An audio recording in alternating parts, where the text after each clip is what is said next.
Pancreatic cancer is known as the world's toughest cancer, but there are so many people working in our community right now. They want to change that. The Pancreatic Cancer Network has a big event. It's coming up next weekend. Dr. Nissen and Roberta Luna are here to tell us about the PurpleStride Run. And this is a big event for so many reasons, not only for recognition, but to honor people like you, Roberta, who've been diagnosed and people maybe who did not survive.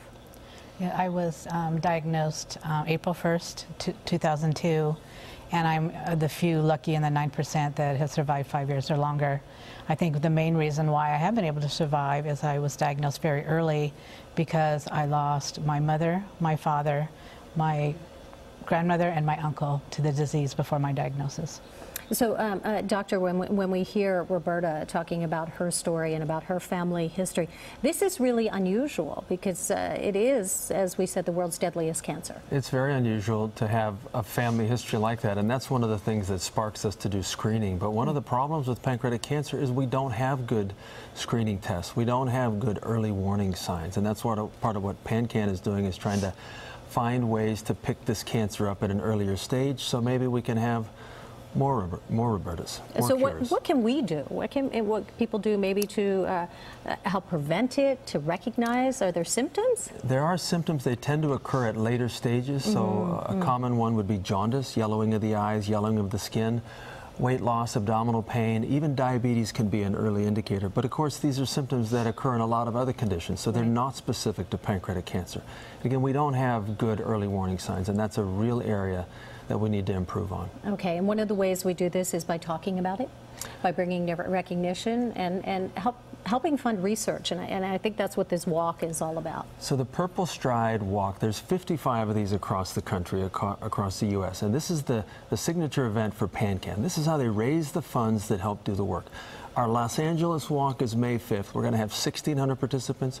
We're going to raise $500,000 for research. It is such an important event to raise awareness, to bring us all together, people aware and fighting of the disease, and be honest, to raise money for the disease. We've got to find ways to raise money to fund research, to advocate, even to push legislation. PanCan even has helped forward legislation for pancreatic cancer research. Roberta, when we hear your story and what has happened to your family members, how important is this for you to at least give you some hope for the future? It's very important.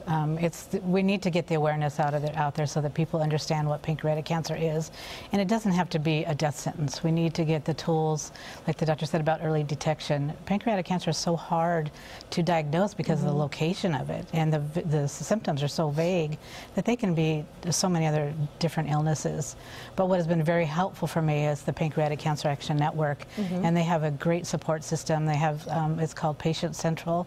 And anybody that has been diagnosed or needs any more information, I really encourage them to reach out to them, and they can call them at 877-2-PANCAN or 877-2-PANCAN, and I really encourage them to reach out to them because they're a great bunch of people. They've helped me and my family tremendously. They're doing so much, Doctor. One of the things I think a lot of people are thinking about, what are the risk factors? What are we talking about here? So family history is a risk factor. Smoking is a little bit of a risk factor, not a huge amount. There's some forms of hereditary pancreatitis that can be risk factors. We don't have a good understanding of risk factors or who is the high risk group. We really don't. You know, but I just want to echo what Roberta said. There is hope. There is hope, and we're making progress. All right, we'll see all that next weekend when they do the PurpleStride Run Walk. Again, it is May 5th, Exposition Park. For more details, all you have to do is check out our website. Roberta, Doctor, thank you for being here. Check out kcal9.com. We've got all the information, including how you can sign up and join the walk. Go to Seen on TV.